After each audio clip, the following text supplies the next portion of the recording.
Spoken ইংলিশের ক্ষেত্রে সবথেকে গুরুত্বপূর্ণ বিষয় হলো how to make a question, কীভাবে একটা প্রশ্ন তৈরি করতে হয়। দেখো এখানে কি সাধারণত আমরা জানি যে প্রশ্ন দুভাগে ভাগ করা যায়। কি কি দুভাগে? দেখো, ইয়েস নো কোশ্চেন আর কি WH question. Yes no question আর WH কোশ্চেন, এই দুভাগে প্রশ্ন করতে পারি আমরা ইংলিশের ক্ষেত্রে। এই যে ইয়েস নো কোশ্চেন WH কাকে বলে? ইয়েস নো কোশ্চেন আর WH কোশ্চেন কাকে বলা হয়? দেখো একদম পরিষ্কার একটু বুঝে নেব আমরা। কি ইয়েস অর নো মানে যে প্রশ্নের উত্তর হ্যাঁ অথবা না, এই দুটোর মধ্যে যে কোনো একটা বললে ব্যাস প্রশ্নের উত্তর হয়ে যায়। ঠিক আছে, তাকে বলা হচ্ছে আমরা ইয়েস নো কোশ্চেন বলবো। আর WH কোশ্চেন কি? যে প্রশ্নের উত্তর কোনো কিছু বিস্তারিত বলতে হবে, উত্তর দিতে হবে, তাকে আমরা WH কোশ্চেন বলবো। সেক্ষেত্রে হ্যাঁ বা না বললে হবে না কিন্তু। যেমন এখানে কি, এখানে আসার কি দরকার ছিল, এখানে হ্যাঁ বা না এইভাবে বললে হবে না কিন্তু। জাস্ট কি দরকার ছিল, কিছু না কিছু বলতে হবে, সেক্ষেত্রে আমরা WH কোশ্চেন দেখব। আর ইয়েস নো কোশ্চেনের গঠন জাস্ট আমি অন্য এক ক্লাসে এই যে প্রশ্ন কিভাবে তৈরি করা হচ্ছে, যে কখন ইয়েস নো কোশ্চেন আমরা ব্যবহার করবো, কখন WH কোশ্চেন ব্যবহার করবো, দেখলে আমরা যাতে বুঝতে পারি যে এটা ইয়েস নো, এটা WH কোশ্চেন, ডিটেলস আমরা আলোচনা করবো। দেখো এখানে যে বাক্যগুলো আছে একটু দেখি। এখানে আসার কি দরকার ছিল, এই যে কি দরকার ছিল, কি এর জন্য আমরা কি করব না হোয়াট ব্যবহার করব। কি হোয়াট, অর্থাৎ কি যখন WH ওয়ার্ড দিয়ে শুরু হবে তখন আমরা কি বলবো না WH কোশ্চেন। তাহলে এখানে প্রত্যেকটা কি দিয়ে আছে, কি দরকার ছিল, কোনো কিছু বলতে হচ্ছে, সেক্ষেত্রে আমরা এখানে বলতে পারি যে না এটা WH কোশ্চেন।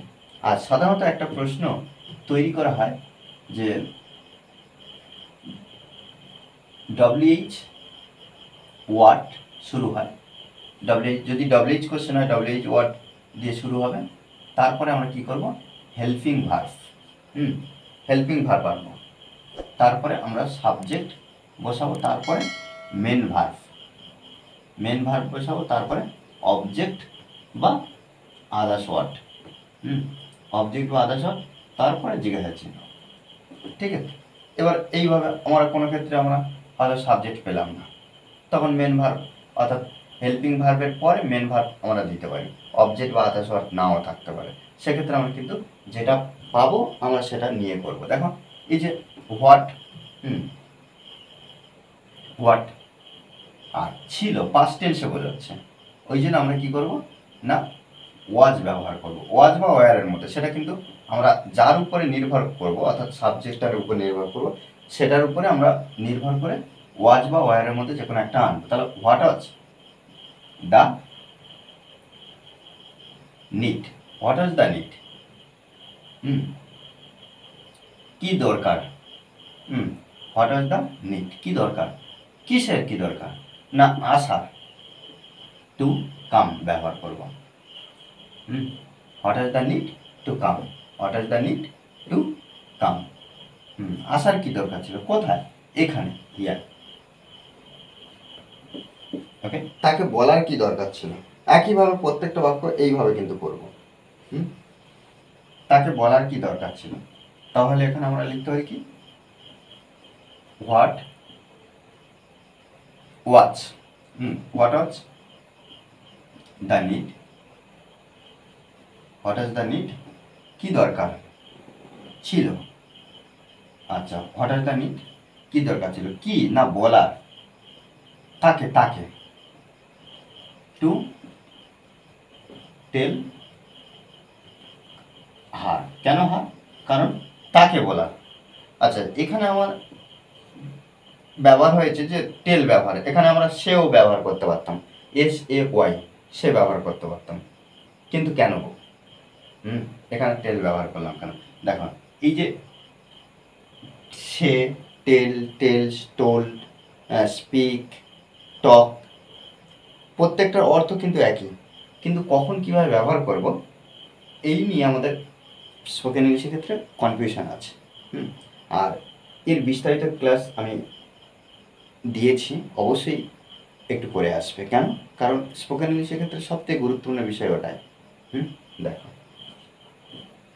তাকে দেওয়ার কি দরকার ছিল, তাহলে একইভাবে what was the need, what was the need, হ্যাঁ দেওয়ার, তাহলে এক্ষেত্রে আমরা টু গিভ ব্যবহার করব। গিভ কাকে?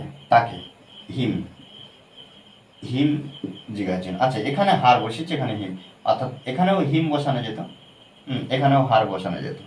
জাস্ট ছেলেদের ক্ষেত্রে আমরা হিম বসাতে পারি, তাকে, আর মেয়েদের ক্ষেত্রে হার। ওকে, তাকে বন্ধু করার কি দরকার ছিল, তাহলে এখানে আমরা লিখতে পারি কি what was the need, what is the need. এই যে তাকে বন্ধু করার, অর্থাৎ বন্ধু তৈরি করা, এক্ষেত্রে আমরা ইংলিশের ক্ষেত্রে লিখতে পারি টু মেক, টু মেক,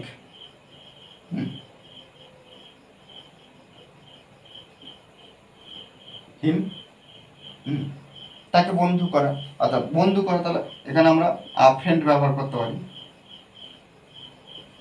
জিজ্ঞাসা। তাহলে কি what was the need to make him a friend, তাকে বন্ধু করার কি দরকার ছিল। দেখো, এইভাবে কিন্তু নিজেদের একটু বুঝে বুঝে ট্রান্সলেট করতে হবে। আমাদের কিন্তু প্র্যাকটিস করতে হবে, মনে রাখতে হবে প্র্যাকটিসের বিকল্প কিছু নেই। ইংলিশে ইমপ্রুভ করতে গেলে আমাদের অনবরত প্র্যাকটিস করতে হবে। ওকে, আর এই ক্লাসটি যদি ভালো লাগে অবশ্যই লাইক কমেন্ট শেয়ার, আর যারা এখনও পর্যন্ত এই চ্যানেলটি সাবস্ক্রাইব করেননি তারা অবশ্যই চ্যানেলটি সাবস্ক্রাইব করে পাশে থাকবেন। Okay, thanks for watching this video.